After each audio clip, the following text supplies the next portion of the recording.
I pulled into my driveway after a week-long fishing trip up at Lake Erie, feeling more relaxed than I had in months. The October sun was setting behind my house, casting long shadows across the lawn I'd mowed before leaving. I grabbed my tackle box and cooler from the trunk, already thinking about how good my own bed would feel tonight. But when I walked through that front door, my whole world tilted sideways. My bedroom door stood wide open. The room was completely empty. My bed, gone. My dresser, gone. The photos of my late wife Margaret that had sat on the nightstand for 38 years, gone. Everything.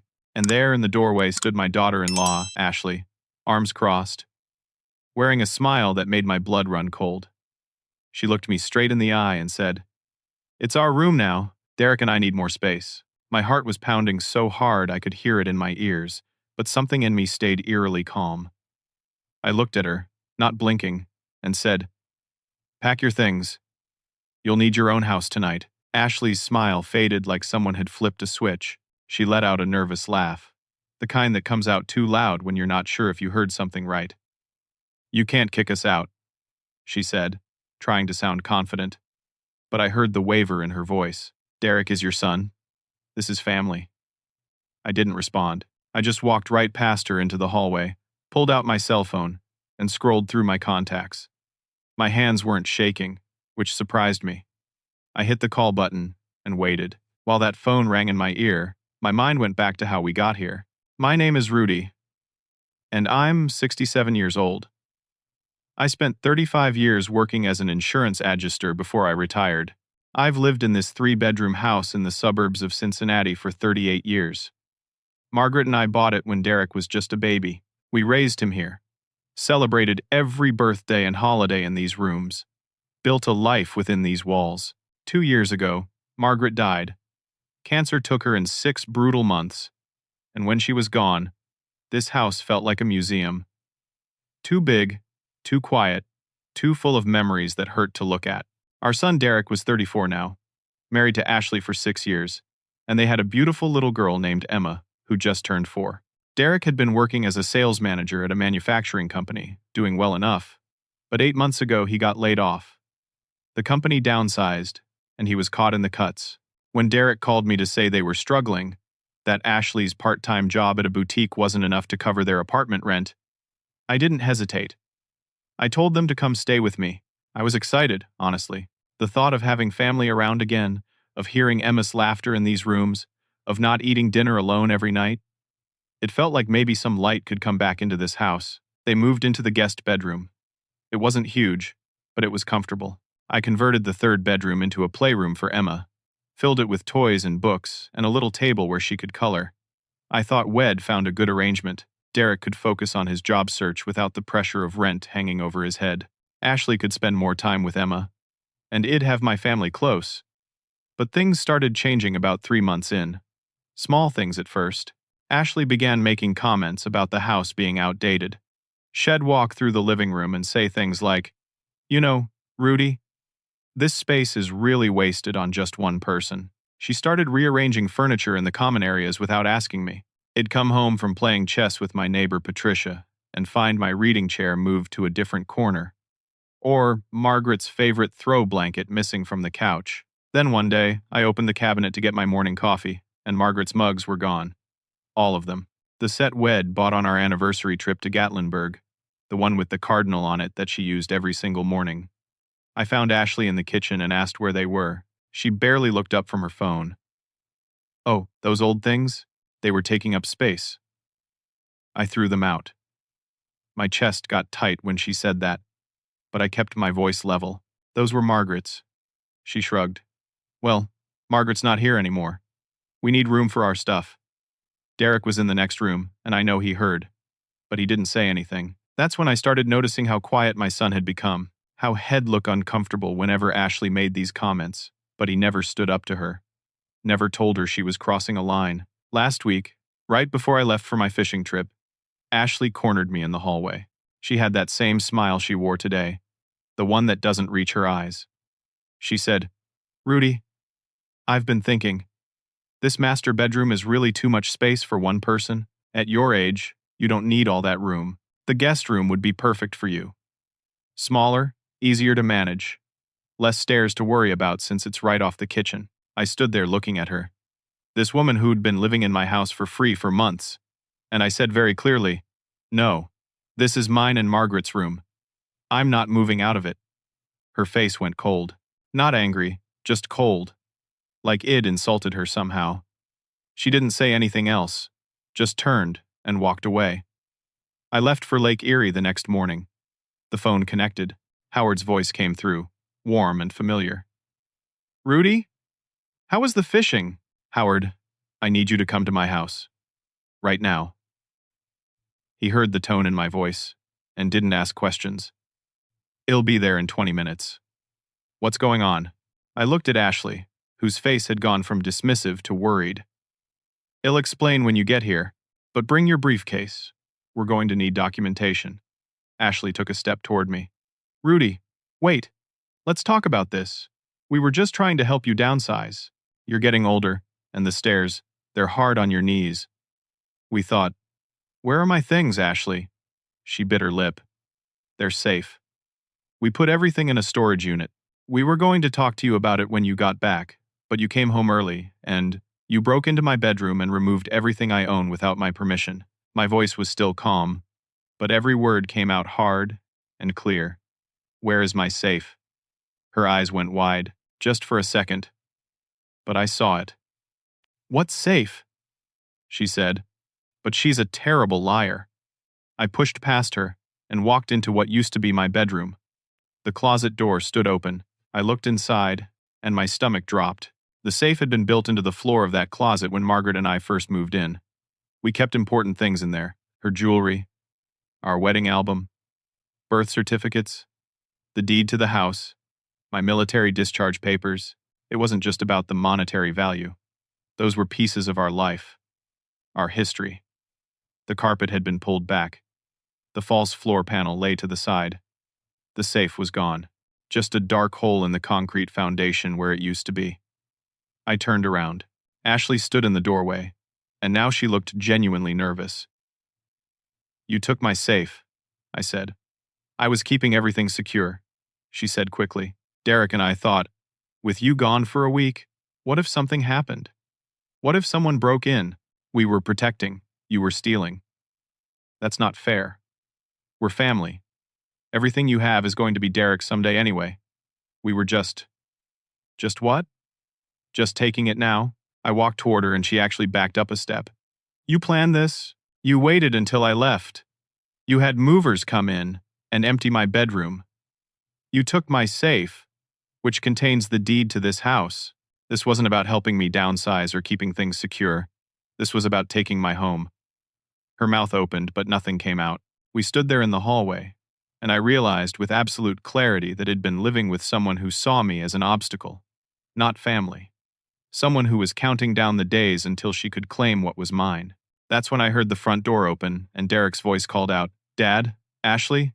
I'm home." Emma came running down the hallway first, her little footsteps pattering on the hardwood floor. "Grandpa, Rudy," she squealed, launching herself at my legs. I scooped her up automatically, feeling her warm weight against my chest, her small arms wrapping around my neck. The pure, innocent joy in her face was such a sharp contrast to the tension crackling in the air that it almost broke something in me. "Hey, sweet pea," I said, forcing my voice to stay gentle. "Did you have a good day?" We went to the park, and I went on the big slide, and Daddy said I was brave. She pulled back to look at me with those wide brown eyes that reminded me so much of Derek when he was little. Derek came around the corner, still in his interview clothes, a dark blue suit that was starting to look a little worn at the elbows. He was carrying his briefcase and looked tired. But when he saw all of us standing there, his face changed. He knew immediately something was wrong. "What's going on?" he asked, looking from me to Ashley and back again. Ashley jumped in before I could speak. "Your father is overreacting," she said, putting on a completely different voice, softer, more reasonable. "We were trying to surprise him with a room swap and renovation. The master bedroom gets so much better morning light, and we thought it would be perfect for Emma as she gets older. We were going to fix up the guest room for your dad, make it really nice, easier for him to access without the stairs. But he came home before we could finish, and now he's threatening to kick us out." Derek's face was confused, uncertain. He looked at me. Dad. I set Emma down gently. Sweetie, why don't you go play in your room for a bit? The grown-ups need to talk.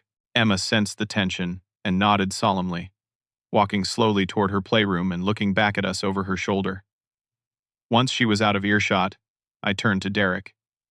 Did you know she took my safe? Did you know she has the deed to my house? The blood drained from Derek's face. What?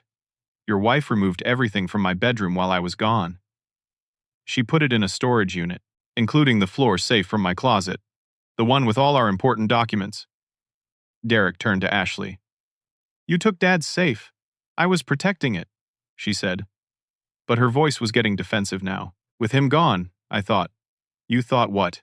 Derek's voice was rising, which surprised me. My son had been so quiet, so passive these past months. You went into his private room and took his safe without asking him. It's not like that, Ashley said. I've been trying to tell you, Derek. This house is too much for him. Hes alone. Hes getting older. Eventually, it's going to be yours anyway. Our families. I was just trying to establish that we're part of this household too, by stealing from my father. It's not stealing when it's family. Yes, it is. Derek ran his hand through his hair, a gesture I recognized from when he was a boy and upset. Ashley, what were you thinking? I was thinking about our future. About Emma's future. We're drowning in debt, Derek. You lost your job. We can't keep living like this, dependent on your father's charity. If we're going to live here, we should have a say in how things work.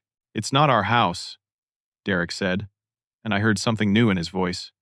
Something stronger. It's Dad's house. Hes letting us stay here.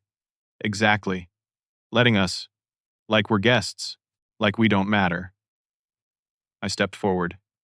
You matter, Ashley. You're my son's wife, Emma's mother. But that doesn't give you the right to take my property. That's when we heard the car pull up outside. Howard had arrived. Derek looked at me. You called a lawyer? Yes. Dad, I didn't know about any of this. You have to believe me. I studied my son's face and saw genuine shock there, genuine distress. I believe you, I said quietly. Howard came through the door, carrying his briefcase, looking every inch the professional attorney had been for 40 years. He and I had known each other since our kids were in Little League together. He shook my hand, nodded politely to Derek and Ashley, and got straight to business. Rudy explained the basic situation on the phone. Howard said, pulling out a legal pad. I'll need to see documentation. Do you have the receipt for this storage unit? Ashley hesitated, then pulled out her phone and showed him something. Howard made notes. And the safe. Where is it currently located? At the storage unit, Ashley said quietly. Was Rudy present, or did he give permission for his possessions to be removed from his home? No. But that's all I need to know on that point. Howard made more notes. Rudy, do you want to press charges? Derek made a sound like he'd been punched. Charges. This could constitute theft, Howard said calmly. Possibly even elder abuse under Ohio law, depending on how we frame it. Taking a safe containing important documents from an elderly person without consent, that's serious. I'm not elderly, I said, which got the smallest smile from Howard. You're over 65. Legally, that qualifies. Ashley, I need to ask you something directly. Have you consulted with any attorneys about this property? Her face went completely white. I'll take that as a yes, Howard said. He closed his notebook and looked at her. My niece works as a secretary at Patterson and Mills, the law office across town. 2 days ago, a woman matching your description came in asking about elder care laws and adverse possession rights in Ohio. The secretary mentioned it to me yesterday because she thought it was an odd inquiry. She described you well enough that I was planning to call Rudy about it, but he was still on his fishing trip. The room went absolutely silent. Derek turned to look at his wife like he'd never seen her before. You went to a lawyer? You were researching how to take Dad's house. Ashley's hands were shaking. I was just looking into our options. Our rights. I wanted to know your rights. Derek's voice was loud now, really loud. Your rights to steal my father's home. Don't be so dramatic. I was planning this for us. For our family. Someone has to think about our future, since you've been useless at providing one. The words hung in the air like poison gas. Derek's face crumpled, then hardened into something he'd never seen before. Get out, he said. What? Get out of this room. I can't even look at you right now. Ashley's eyes filled with tears, but they looked calculated somehow, like she was performing. Derek, please. I did this for us. You did this for you. He turned to me and Howard. I didn't know. I swear on Emma's life. I didn't know she was planning this. I knew she'd been talking about the house being family property. And I knew she thought we should have more say in things since we live here. But I never thought. He couldn't finish the sentence. Howard spoke gently. Derek, I believe you. Your father believes you. But we need to address this situation tonight. Rudy, what do you want to do? I looked at my son, saw the pain and shame and anger warring on his face. I looked at Ashley, who was still trying to find an angle, still trying to figure out how to spin this, and I thought about Emma, innocent and sweet, playing in the next room. I want my belongings returned, I said. Tonight. All of it. Including my safe, unopened. And then we're going to have a very serious conversation about what happens next. We all moved into the living room. That strange procession of family and lawyer. Everything feeling surreal. Emma was still in her playroom, and I could hear the soft sounds of her singing along to some cartoon. That innocent sound made everything else feel even more wrong. Derek sat on one end of the couch, as far from Ashley as possible. She perched on the armchair, her phone clutched in her hands like a lifeline. Howard took the other armchair, briefcase open on his lap, legal pad ready. I stood by the window, unable to sit. Too much adrenaline still pumping through me. Let's establish the legal reality here, Howard said in his calm courtroom voice. This house is solely in Rudy's name. I have the documentation in my files. When Margaret passed, her will, which I drafted, left all marital property to Rudy. There were no provisions for anyone else until Rudy's own passing, at which point Derek inherits. But that's not now. That's not for hopefully many years. He looked at Ashley over his reading glasses. You and Derek have no legal claim to this property whatsoever. You're guests. Residents by invitation. Rudy can revoke that invitation at any time, but we've been living here for 8 months, Ashley said. Doesn't that establish some kind of residency rights? You think you've established squatters' rights in 8 months. Howard's voice had an edge now. That's not how adverse possession works in Ohio. You'd need continuous, hostile possession for 21 years. And it could never be considered hostile because you're here by explicit invitation. Ashley's jaw tightened. Furthermore, Howard continued, removing property from someone's home without permission, particularly valuable items and legal documents, constitutes theft. The fact that you're related doesn't change that. And in Ohio, taking advantage of an elder for financial gain can be prosecuted under our elder abuse statutes. I'm not abusing anyone, Ashley protested. I was just trying to help. By taking his safe, Derek's voice was hollow. By researching how to take his house. Howard pulled out his phone and pulled up something on the screen. Ashley, do you know anything about a listing that appeared on a Facebook sublet group 3 weeks ago? One advertising this address as a charming family home. Owner willing to negotiate. The color drained from Ashley's face again. Derek stood up. You did what? I was just exploring options, she said weakly. Howard turned his phone so we could all see.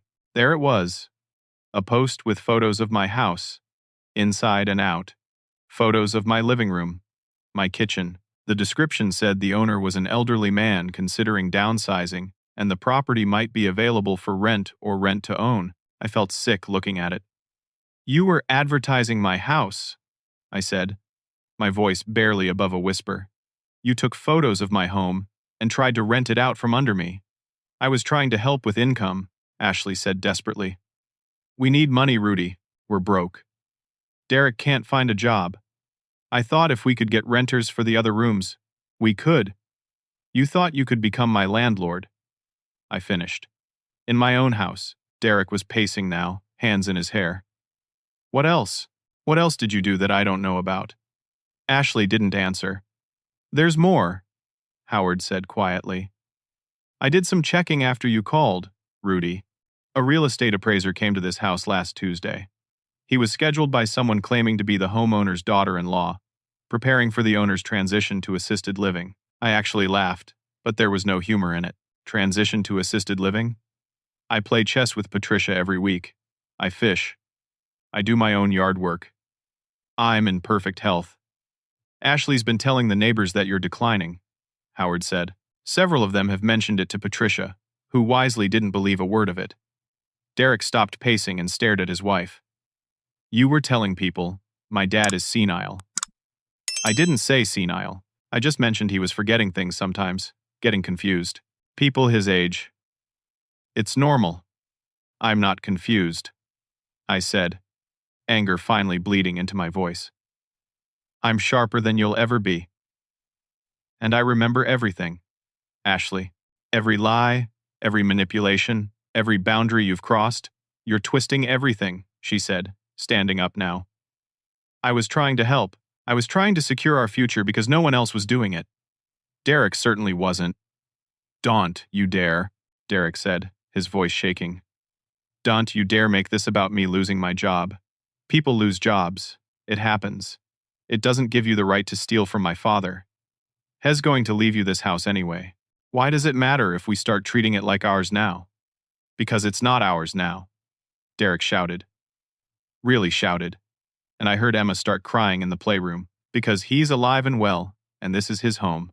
Because you can't just decide someone's too old to deserve their own property. I moved toward the playroom to check on Emma, but Derek held up a hand. I'll get her, he said quietly, and left the room. That left me, Howard, and Ashley, in heavy silence. I want to show you something else, Rudy, Howard said, pulling out his tablet now. He brought up what looked like text messages. These are screenshots Patricia took. Ashley's been in a neighborhood Facebook group. Look at these posts. I read through them, feeling my chest get tighter with each one. Posts asking about conservatorship laws. Posts asking if anyone knew lawyers who specialized in elder care. A post asking what to do when an elderly relative was too stubborn to accept help. All posted by Ashley using her real name. She was building a case, Howard said, establishing a public record of concern about your well-being. If Shed succeeded in getting you moved to any kind of care facility, even voluntarily, she could have argued to a court that you were incapable of managing your own affairs. With Derek unemployed and dependent on her income, she could have positioned herself as the responsible party. Applied for power of attorney, maybe even conservatorship. That's insane, I said. That's not just theft, that's systematic financial abuse, Howard finished. It's more common than you'd think. Usually it's a step relative or a caretaker. Sometimes it's an adult child. In this case, a daughter-in-law who saw an opportunity. Ashley was crying now, real tears streaming down her face. But I felt nothing watching it. No sympathy, no guilt, just cold clarity. Derek came back in carrying Emma, who had her face buried in his shoulder. Hey, sweet pea, it's okay. Daddy's here. Why is everyone yelling? Emma asked in a small voice. Sometimes, grown-ups disagree, Derek said gently. But it's going to be okay. Grandpa Rudy and I are going to make sure everything's okay. Ashley reached for Emma. Baby, come to mommy. Emma shook her head and clung tighter to Derek. Kids know, I thought. They know when something's wrong, even if they don't understand the details. We need to retrieve Rudy's belongings tonight, Howard said. All of them. The storage unit needs to be emptied, and everything returned to this house. It's 40 minutes away. Ashley protested. It's getting dark. Then you better hurry, I said, and meant it. Derek looked at me. Dad, I'll go. Right now. Give me the address, Ashley. She pulled out her phone with shaking hands and showed him something. He took a photo of it with his own phone. I'm going with you, Howard said to Derek. Well, document everything coming out of that unit. Photos, inventory, the works. Derek nodded. He carried Emma over to me. Dad, can you watch her while I do this? Of course. Emma transferred to my arms willingly, and I held her close, She smelled like strawberry shampoo and graham crackers. And, we need to secure that safe, I said. I want to see it opened here, in front of all of us, to verify nothing's been tampered with. Understood, Howard said. Ashley was still crying. Derek, please, can we talk about this? No, Derek said flatly. Not now. Maybe not ever. I can't believe you did this. I can't believe you used my father's grief, his loneliness, his generosity, and you twisted it into this. You made me complicit just by living here. You didn't know, I said to him. But I should have, Derek said, and there was so much pain in his voice. I saw things, little things. I knew she was being pushy, knew she was overstepping, but I told myself I was imagining it, that I was being too sensitive because I felt bad about us living here for free. I should have protected you. You're protecting me now, I said. Go get my things. Well, figure out the rest when you get back. Derek nodded and headed for the door. Howard followed. Ashley moved to go with them, but Howard held up a hand. You stay here, he said firmly. Derek and I will handle this. After they left, Ashley and I stood in my living room with Emma between us, and the silence was deafening. Emma wiggled to get down and I let her, watching as she went back to her playroom. I really was trying to help, Ashley said quietly. No, I said. You were trying to take. There's a difference. Before she could respond, I walked to my bedroom door, the empty space that used to hold my life. And that's when I saw it. The carpet was disturbed near the closet in a way I hadn't noticed before. I knelt down and pulled it back further, and there, tucked under the edge, was an envelope. I picked it up and opened it. Inside was a document. I read the first few lines and felt my blood turn to ice. It was a power of attorney form, with my signature on it. Except, I'd never signed it. I'd never even seen this document before. The signature was close, very close. But I'd been signing my name for 67 years. I knew every loop and angle. This wasn't mine. I turned around. Ashley was standing in the doorway, and when she saw what I was holding, she went completely pale. This is forgery, I said. I can explain. You forged legal documents with my signature. I looked at the envelope again. There was something else inside. A handwritten note in Ashley's distinct, looping handwriting. Practice signature. Get notary to certify. Use for bank account access. She'd been planning to forge power of attorney. Not just take my house. Take my bank accounts. Take everything. I pulled out my phone and called Howard's cell. He answered on the second ring. Howard, come back to the house, right now, before you go to the storage unit. I found something. What is it? Forged documents. She was planning to fake a power of attorney. This isn't just civil anymore. This is criminal fraud. There was a pause. Then Howard said something to Derek, and I heard the car turning around. Well, be there in 5 minutes, Howard said. Don't let her leave. I hung up and looked at Ashley. She was crying harder now, mascara running down her face. You were going to take everything from me, I said. My home, my money, my autonomy. You were going to make me a prisoner in my own life. I was desperate, she sobbed. We're so far in debt, Rudy. You don't understand. I have $40,000 in credit card debt that Derek doesn't even know about. We're drowning. I thought, you're alone. You have this big house. All this money from Margaret's life insurance. You don't need it all. I thought I could just manage things for you. Make it easier for everyone. By stealing from me, by forging my name, I was going to pay you back. Once Derek got a job, once we were stable, I was going to make it right. That's not how this works, Ashley. That's not how any of this works. We heard the car pull back into the driveway, doors slamming, Howard and Derek coming back inside. I handed the envelope to Howard. He read through it, his face getting harder with each passing second. This changes everything, he said quietly. He pulled out his phone and made a call. Patricia, it's Howard. I need you to do me a favor. Can you block your driveway with your truck? Don't let anyone leave Rudy's property. Yes, it's that serious. Thank you. He hung up and looked at Ashley. I'm calling the police. This is attempted fraud and forgery. These are felonies. Derek was staring at the documents, his face completely drained of color. You were going to forge Dad's signature? To get access to his money? Ashley didn't answer. She just stood there crying, and I felt nothing. No sympathy, no regret. Just cold, hard clarity. Wed reached the point of no return. The police arrived within 15 minutes. 2 officers, one younger with a military haircut, the other older with gray at his temples. The older one recognized Patricia, who had come over when she heard the sirens. They'd worked together years ago when Patricia was on highway patrol. Officer Brennan, Patricia said, shaking his hand. Been a while. Patricia, heard you retired. This your situation? My neighbors. Patricia said, nodding at me. Good man. Someone's been taking advantage. Howard presented the forged documents to the officers. They examined them carefully, took photos, asked Ashley questions. Shed stopped crying and gone very still, very quiet. The younger officer read her rights from a card in his wallet, and something about hearing those words in my living room made it all feel terribly real. We're going to need to take you in for questioning. Officer Brennan said to Ashley, You have the right to call an attorney. I want to talk to Derek, Ashley said.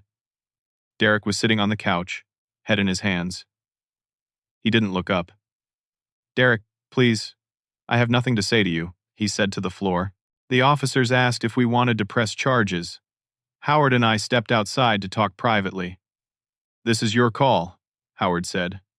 But I'll tell you my professional opinion. She committed multiple crimes: theft, attempted fraud, forgery. If you don't press charges, she'll face no consequences, and she might try again, with someone else, somewhere else. What about Emma? I asked. What about my granddaughter watching her mother get arrested? Emma is inside with Derek, distracted by cartoons. She doesn't have to see this part. Patricia offered to take her for a sleepover. Let the adults handle this tonight. Let Emma be a kid. I thought about it, thought about Margaret, about what she would have wanted. She always said that kindness and justice weren't opposites, that sometimes the kindest thing was to stop someone from hurting others. Press charges, I said. We went back inside. Patricia had Emma bundled up with an overnight bag, and they were heading out the door. Emma waved at me, excited about a sleepover with Miss Patricia and her 2 cats. At least something good in all this mess. The officers explained the process. Ashley would be held overnight, appear before a judge in the morning. Shed likely be charged with attempted forgery and theft. Depending on the prosecutor, potentially more. Ashley started crying again when they put the handcuffs on. Derek, please talk to me. Please. Derek finally looked up at her, and his eyes were completely empty. I don't know who you are, he said. I thought I married someone kind. Someone honest. I don't know this person. They took her out to the patrol car. We all stood there watching through the window as the red and blue lights disappeared down the street. The house felt incredibly quiet after that. Derek, Howard, and I sat in the living room. Nobody spoke for a long time. Finally, Derek broke the silence. I need to tell you something, Dad. I've known for a few weeks that we have serious money problems.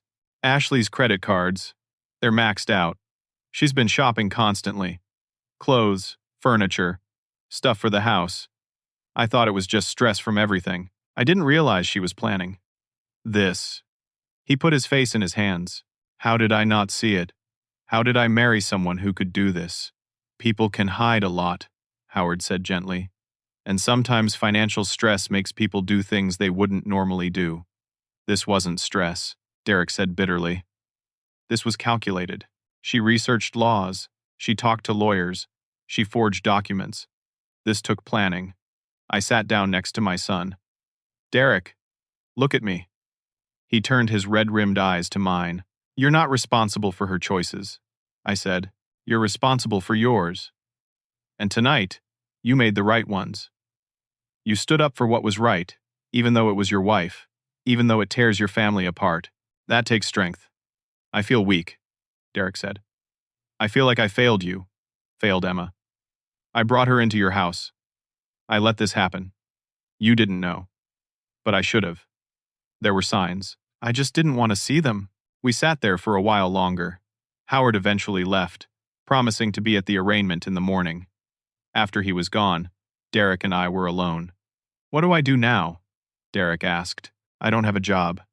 My wife just got arrested. I have a 4-year-old daughter who's going to ask questions I don't know how to answer." "You do the next right thing," I said. "One thing at a time. Tonight, we go pick up your things from that storage unit. We get the house back to normal. Tomorrow, we deal with tomorrow. Can we still stay here?" Emma and me. I looked at my son, really looked at him.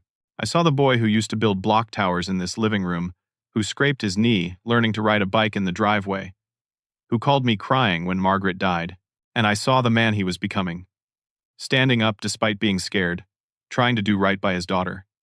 "Yes," I said, "but with some conditions." "Well, talk about those tomorrow. Tonight, let's just get through tonight." We drove out to the storage unit in Derek's old sedan.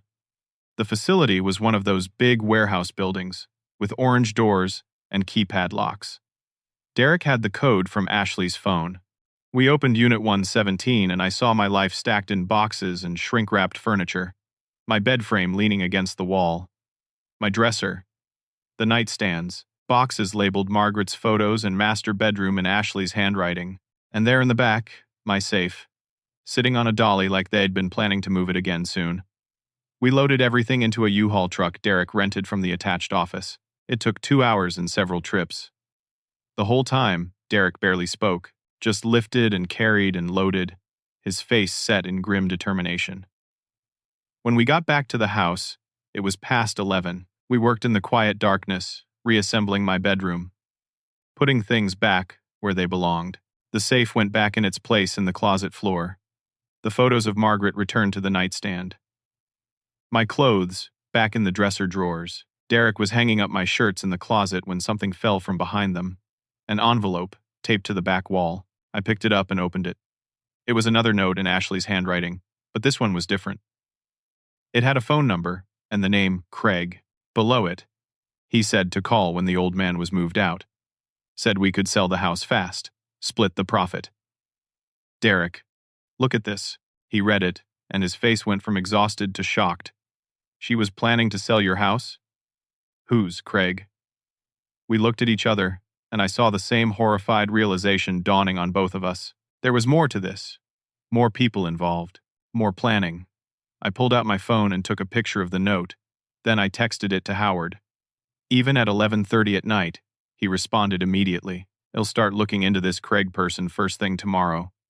This might be bigger than we thought." Derek sat down on my bed. The bedwed just carried up the stairs and reassembled. "Dad, I'm so sorry. I brought her into your life. Into this house.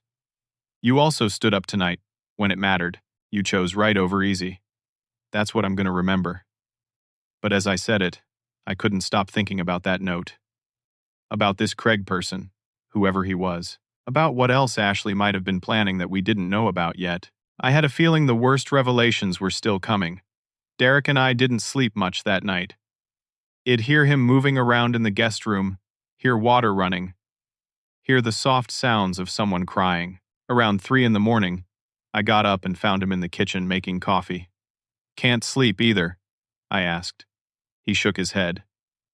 "Every time I close my eyes, I see her face. I keep replaying our whole relationship, looking for signs I missed. They're everywhere, Dad. I just didn't want to see them." We sat at the kitchen table with our coffee, and Derek started talking. Really talking. Maybe for the first time in years. He told me about the early days with Ashley, how charming she'd been, how fun and spontaneous. How that gradually shifted into controlling behavior, criticism, manipulation, how she'd convince him that his instincts were wrong, that his concerns were invalid. "She'd make me feel crazy," Derek said. "I'd think something was off, and she'd explain it away so reasonably that I'd end up apologizing for questioning her." When did I become that guy, Dad? When did I stop trusting myself? When you were scared? I said, "Fear makes us doubt ourselves. You lost your job, you had a family to support, you felt like you were failing. She took advantage of that vulnerability. I should have been stronger. You're being strong now. That's what matters. At 7 in the morning, Howard called. The arraignment was set for 9. Ashley was still in custody. Head also found something about Craig. His full name is Craig Whitmore. He has a criminal record, multiple fraud charges over the past 10 years. His pattern is finding women in financial distress, usually married women, and convincing them to help him steal from their families. Hess served 2 separate prison sentences. Derek's face went completely white listening to the speakerphone. She was involved with a criminal. It looks like she met him about 6 months ago. Howard continued. I found their interactions on a dating app. Shed created a profile under a fake name. The words hung in the air. Derek stood up so fast his chair fell over. She was cheating on me? On top of everything else. I'm sorry, Derek, Howard said. I need to see this. I need to see proof. Come to my office before the arraignment. It'll show you everything I've found. We went. Patricia came by to drop off Emma, who'd had a wonderful time with the cats and was oblivious to the adult crisis swirling around her. I stayed with Emma, playing blocks and reading stories, while Derek went to see the evidence. He came back 2 hours later looking like a ghost. Without saying anything, he handed me his phone. On the screen was a conversation between Ashley and Craig. Screenshots Howard had printed and documented. I read through them, feeling sick. Ashley telling Craig about the old man's house. About how he won't last much longer anyway. About splitting the sale profit 70-30. Craig encouraging her. Telling her exactly how to establish residency. How to document concerns about my mental state. How to approach lawyers about conservatorship. And then the texts got more personal. Plans to be together once this is all settled. Talk about starting over somewhere new. Craig calling her babe and talking about their future. She'd been planning to leave Derek all along. This was never about helping her family. It was about stealing everything she could and running off with her con artist boyfriend. Derek took the phone back. I can't believe I was that stupid. You weren't stupid. You trusted someone you loved. That's not stupid. That's human. What do I tell Emma? That was the question that had been haunting me too.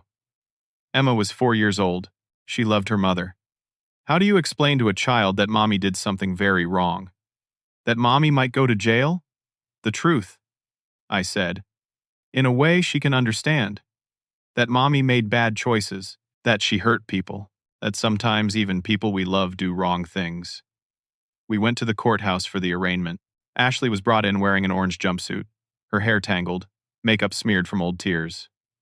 She looked at Derek desperately, mouthing please. But he wouldn't meet her eyes. The judge read the charges. Attempted forgery, theft of property over $5,000, elder abuse. The prosecutor mentioned they were investigating additional fraud charges related to accomplice activity with a known criminal.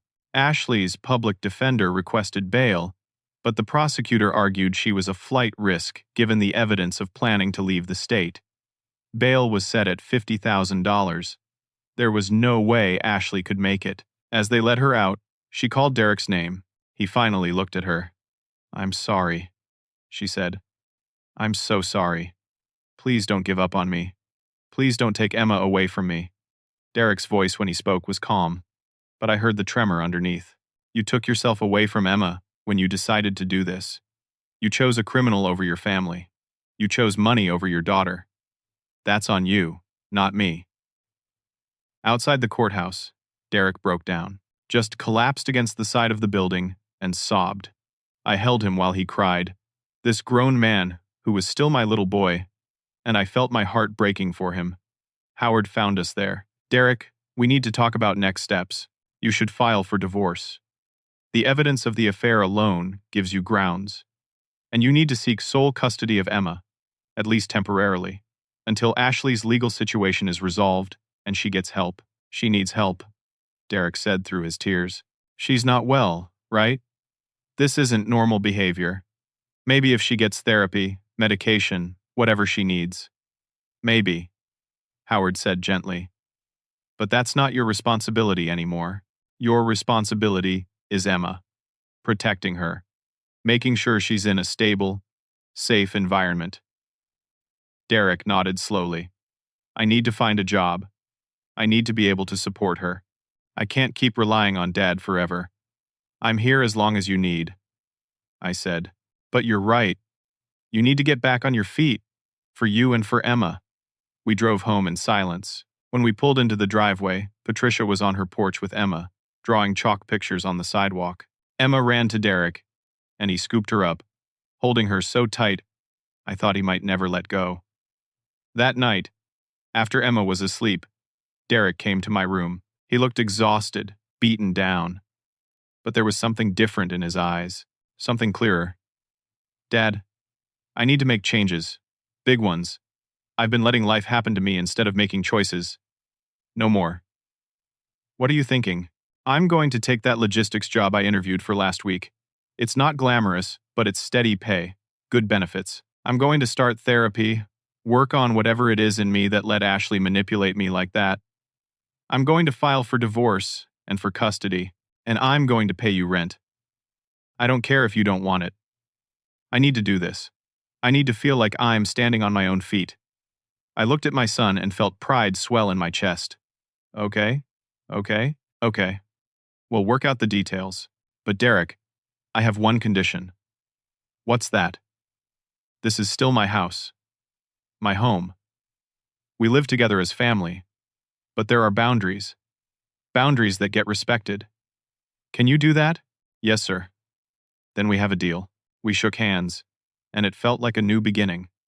Not the one any of us wanted, but maybe the one we needed.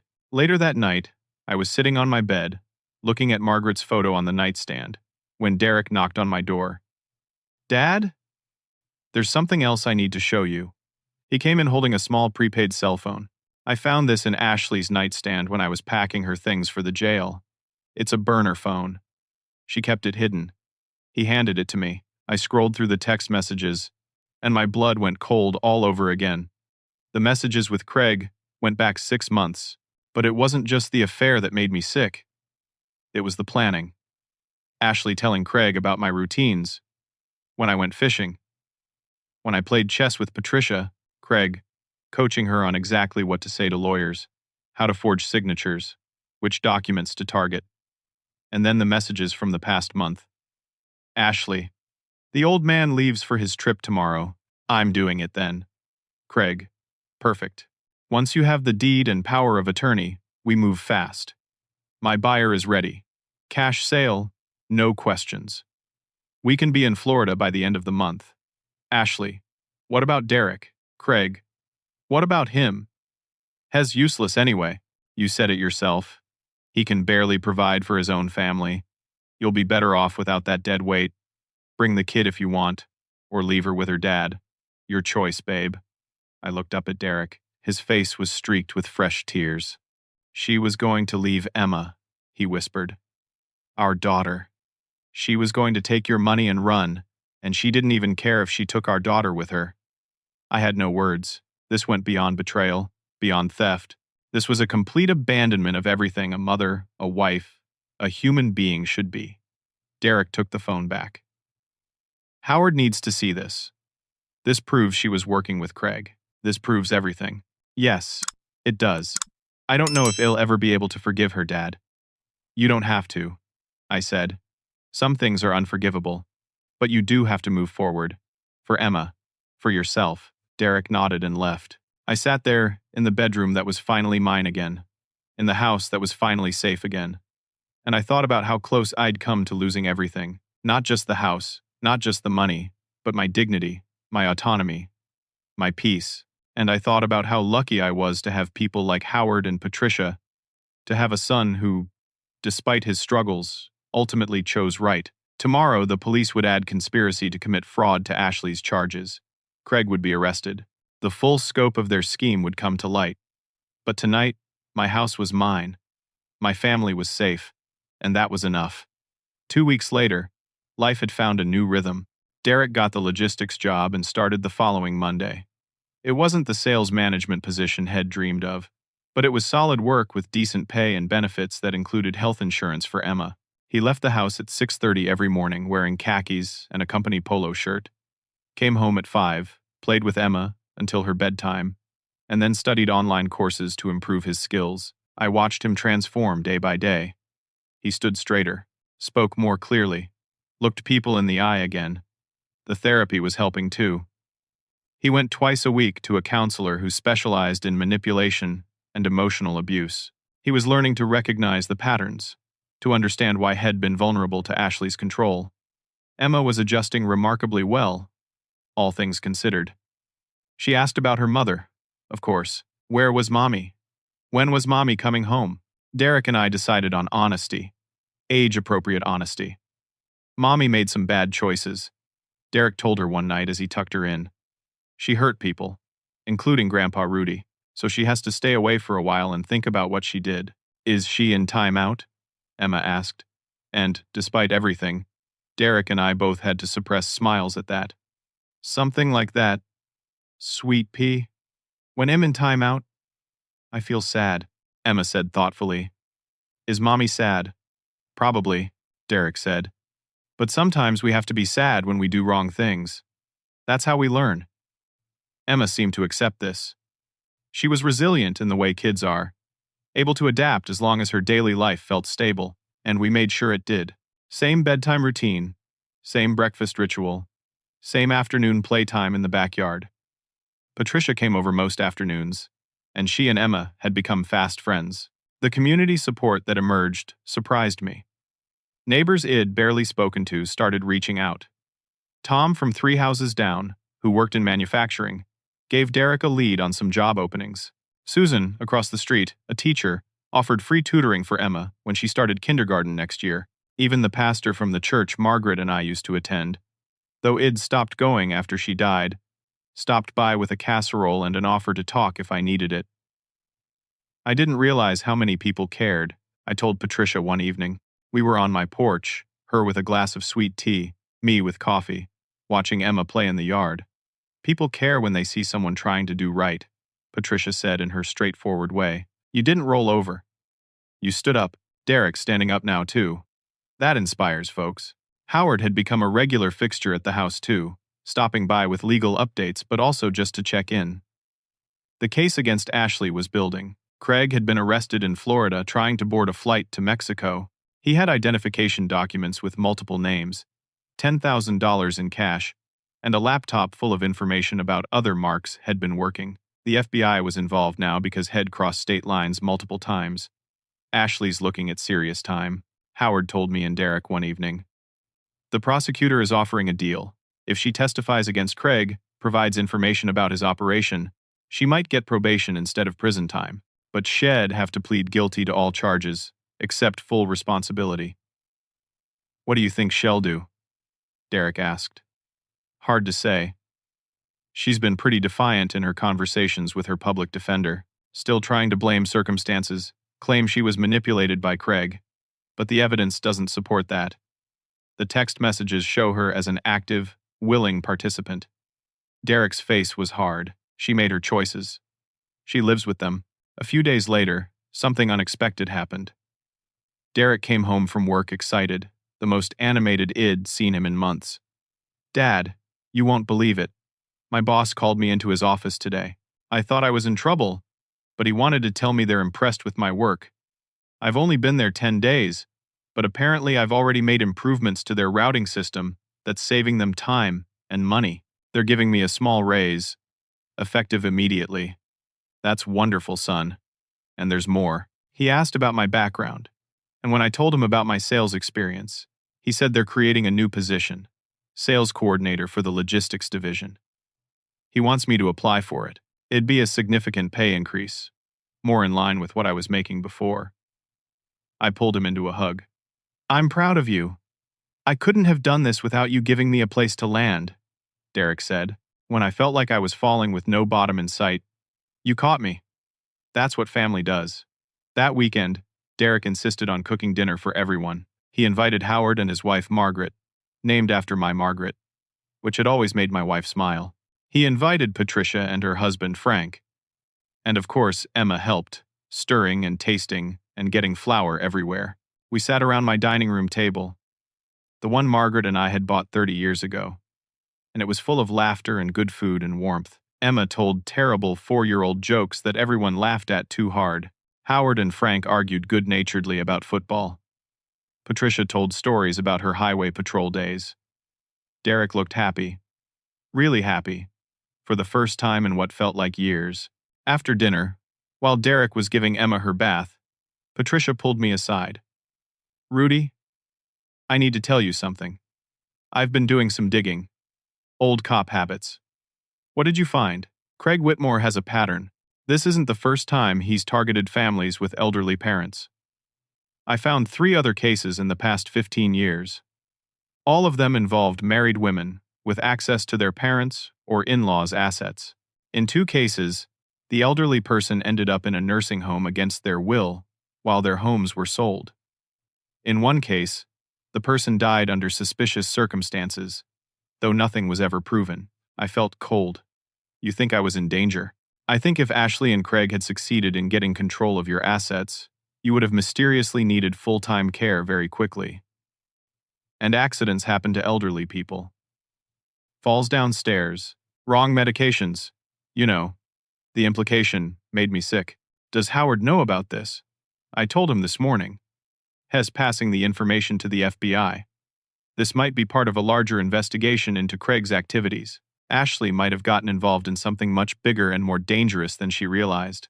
That night, lying in my own bed in my own room, I thought about how close I'd come to something terrible. Not just losing my home and money, but possibly my life. The casual cruelty of it, the calculated nature of the threat, shook me. But I also thought about the people around my table tonight, the found family that had emerged from this crisis, the community that had rallied. The son Hode found his strength. The granddaughter who still laughed and played and trusted that the adults around her would keep her safe. The next morning, Howard called with news. Patricia's information broke the case wide open. The FBI found evidence linking Craig to the death of an elderly man in Pennsylvania 3 years ago. Ashley's text messages with Craig included references to that case. Things only someone involved would know. The prosecutor is no longer offering deals. They want maximum sentences for both of them. Where does that leave Ashley? I asked, looking at 10 to 15 years if convicted on all counts. And with the evidence they have, conviction is almost certain. I thought about Emma, about growing up without her mother. I thought about Derek, about healing from this betrayal. I thought about myself, about whether I wanted this kind of justice.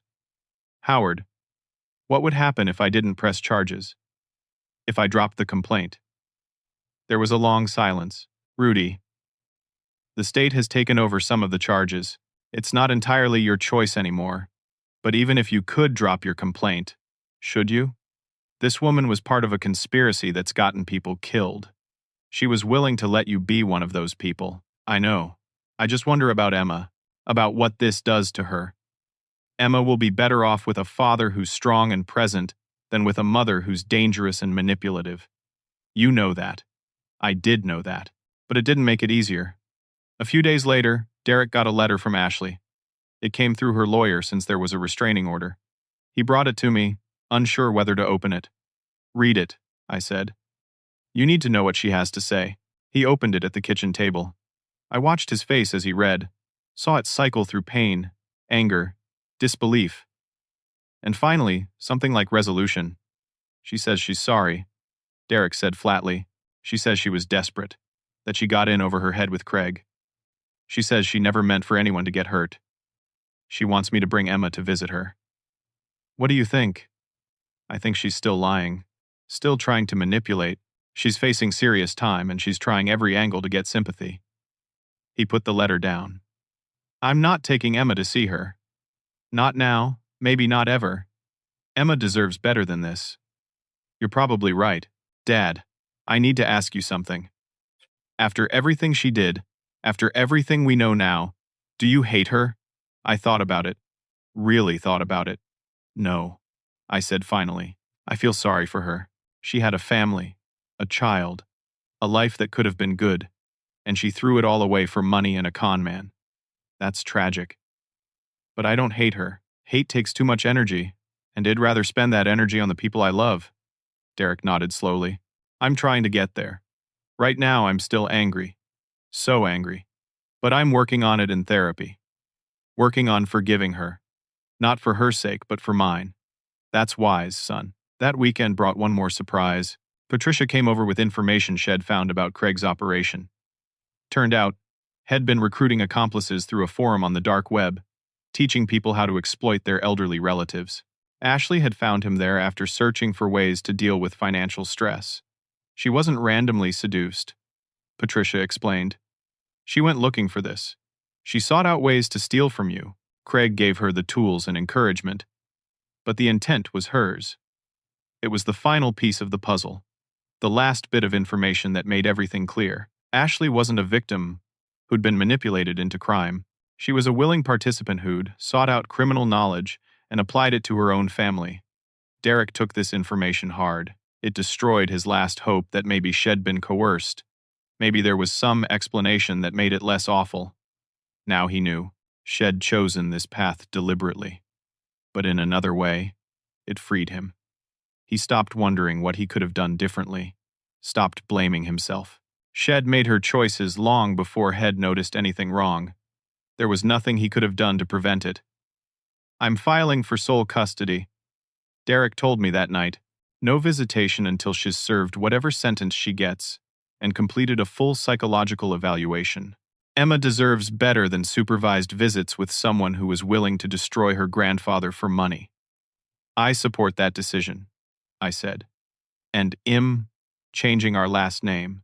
Mine and Emma's. Back to your middle name, like you offered when I was a kid. I don't want to carry Ashley's family name anymore. I want Emma to know she comes from your line, from people with integrity.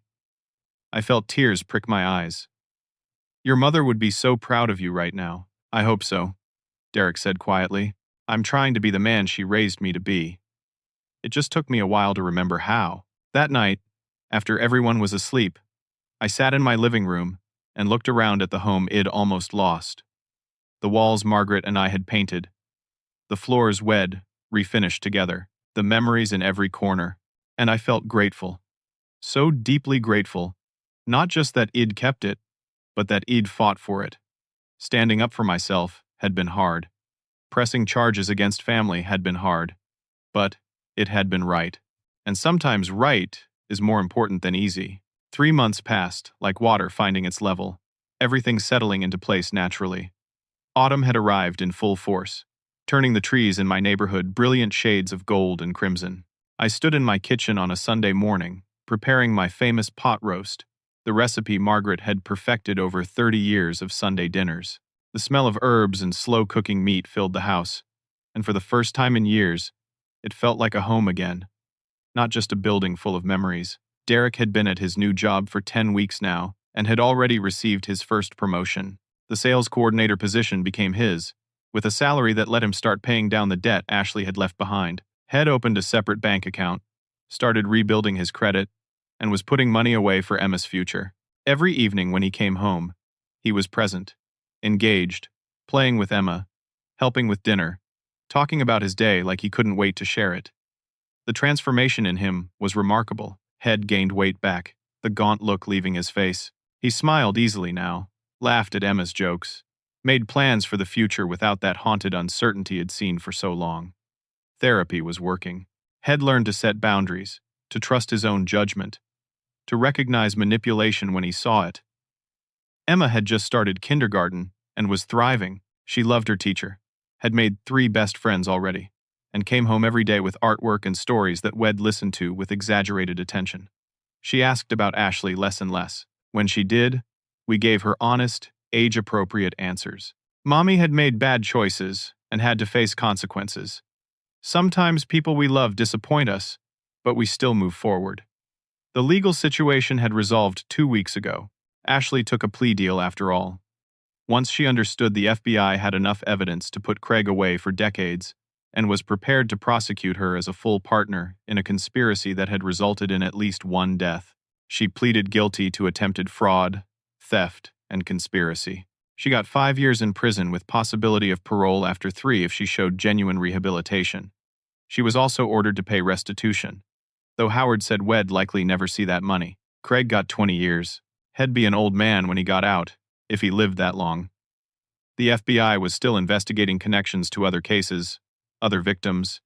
He might face additional charges. Derek had filed for divorce the day after Ashley took the plea deal. It would be final in another 3 months. Had been awarded sole custody of Emma with Ashley, permitted supervised visitation only after her release, and only if a court-appointed psychologist deemed it appropriate. Emma's well-being came first, the judge had said. Always. This morning, my house was about to be full again, but this time with people I'd chosen, people who'd proven themselves. Patricia and Frank were coming for Sunday dinner. Howard and his wife Margaret, too. Derek was making his famous cornbread.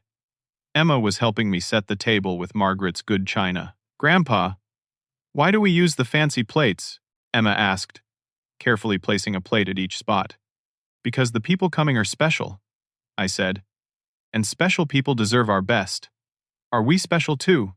The most special of all." She beamed at that and went back to setting the table with intense concentration. Around noon, everyone started arriving. Patricia brought a peach cobbler. Howard brought wine.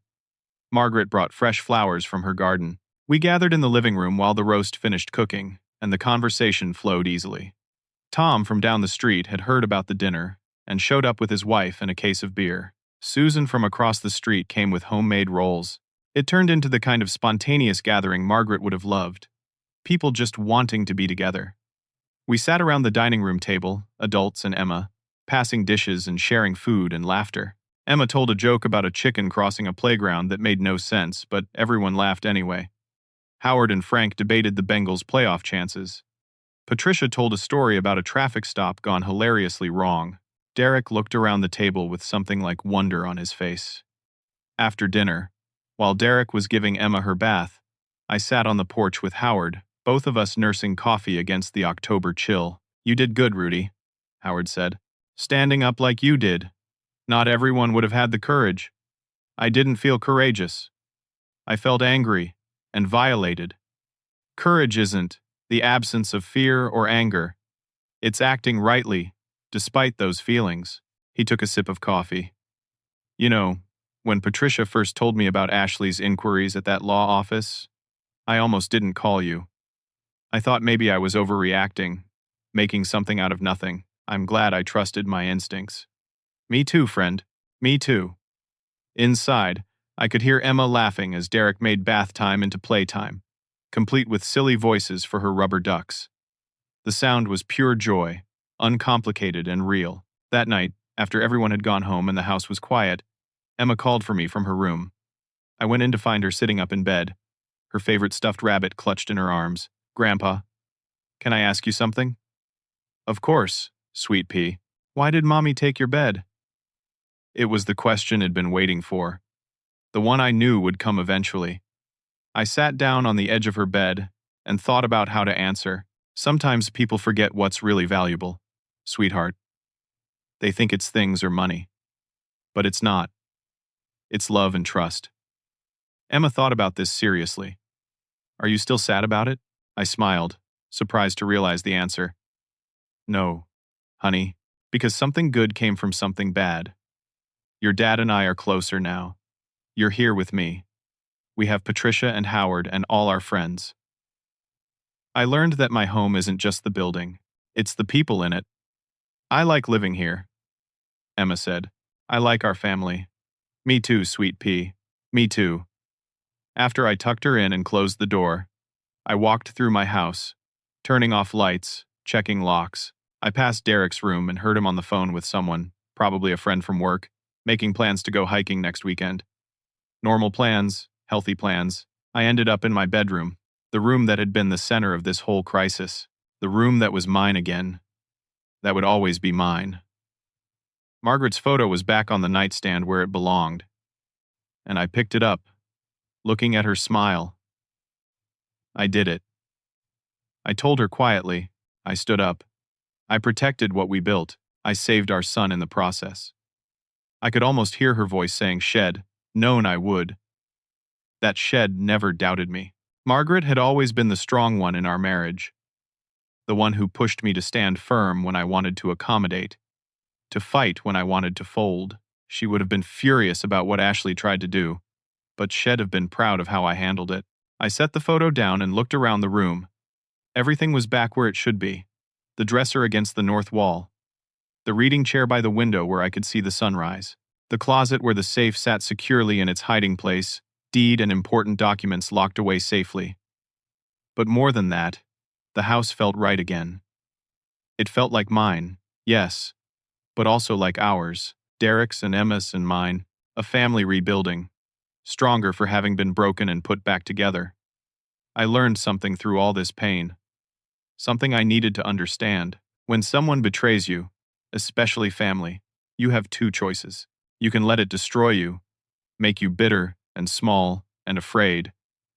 Or you can let it teach you, make you stronger and wiser and more careful about who you trust. Ashley tried to take my home, but she couldn't take what really mattered. She couldn't take my dignity, my principles, my love for my son. She couldn't make me into a victim because I refused to be one. Derek learned he was stronger than he thought. He learned that standing up, even when it costs you everything, is better than lying down and letting people walk over you. Emma learned, in her 4-year-old way, that family protects each other, that we tell the truth, even when it hurts, that there are consequences for hurting people. And I learned that the measure of a man isn't what he has, but what he does when someone tries to take it. Margaret used to say that to me when I'd worry about money or job security, or whether we had enough. She'd remind me that our worth wasn't in our bank account or our house or our possessions. It was in our character, in how we treated people, in how we responded to challenges. I finally understood what she meant. I fought back, but not with cruelty or revenge. I fought back with truth, with boundaries, with love for the people who deserved it. And I won. Not because I kept the house, though I did. I won because I kept my family, the parts of it worth keeping. I won because I stood firm in who I was, what I valued, what I wouldn't compromise. If you're facing betrayal right now, if someone you trusted has turned on you, remember this. Stay calm when everything in you wants to scream. Stand firm when everything in you wants to run. Trust your worth when someone is trying to make you feel worthless. And never, ever let anyone make you feel guilty for protecting what's yours. Justice came, though it took time and hurt along the way. Peace came, settling in gradually like autumn leaves, finding their final resting place. And now, every morning when I wake up in my own bed, in my own room, in my own house, I feel grateful, not just for what I have, but for what I learned about myself in the process of keeping it. The autumn wind picked up outside, rattling the window slightly.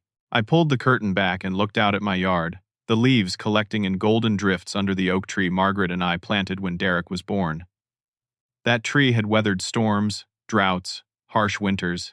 It was still standing, still growing, still producing leaves every year. Like me. Like Derek. Like our family. I turned off the light and got into bed. My bed. And felt peace settle over me, like one of Margaret's quilts. Tomorrow, Derek would go to work. Emma would go to school. I'd play chess with Patricia and work in the garden and maybe start that woodworking project I'd been planning. Normal life, good life, hard-earned life. The house creaked and settled around me. Familiar sounds that spoke of home and safety and belonging. And I smiled in the darkness, knowing that everything I'd fought for, everything I'd stood up to protect, was safe. Not just the house, not just the money, but the dignity, the autonomy, the right to live my life on my own terms. That's what I'd won. And that was worth more than any house could ever be. Before you go, I want to ask you something.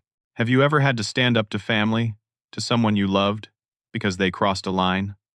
How did you find the courage? What would you have done in my situation? Leave a comment below and share your story. Your experience might help someone else facing a similar betrayal. If this story resonated with you, if it made you think about boundaries and family and standing up for what's right, please hit that like button. Subscribe to hear more stories about real people facing real challenges and finding their way through. And share this with someone who might need to hear it. Someone who's struggling with family dynamics or feeling pressured to accept unacceptable behavior. Your share might be exactly what they need today. Thank you for listening to my story. Thank you for being here, for understanding, for caring about an old man and his house and the family he fought to protect. May you always have the strength to stand firm when it matters, the wisdom to know when compromise ends and principle begins, and the peace that comes from knowing you did the right thing, even when it cost you everything. Take care of yourselves and each other. And remember, home isn't just a place. It's the people who respect it, who honor it, who understand that love without boundaries isn't love at all. Until next time,